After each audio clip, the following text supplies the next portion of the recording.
Ma arvan, et jõulud on selline aeg, kus ma väärtustan seda, kui on võimalikult palju rahu. Et jõulude ajal on niikuinii väga palju sabimist, on palju üritusi ja palju söögi tegemisi, palju kingitusi.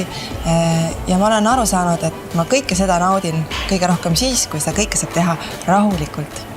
Mulle väga meeldib, kui ma kingipakist leian näiteks raamatuid või siis midagi, mis on ise tehtud. Ja ka ise tehtud ma mõtlen ka selle all näiteks Eesti disaini. Viimase ajal on väga hakanud meeldima illustratsioonid. Mulle meeldib, kui kingitus on selline, mille eluiga on natuke pikem. Et kui ma seda kingitust, mis ma olen saanud, kannan, kasutan või näiteks kas või seina peal näen, siis mul tuleb meelde see hetk, kui ma selle kingituse sain.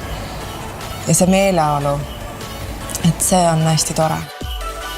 Üks põhjus, miks ma hakkasin kumaehteid tegema, on ka selles, et mulle meeldib teha ise kingitusi. Kuma disainiehtid on inspireeritud loodusest ja mulle endale meeldib väga-väga looduses käia, siis mu mõte on see, et äkki nende ehete kandmisel tekib ka selle kandjal loodusega suurem side ja ta tahab võib-olla rohkem loodusesse minna.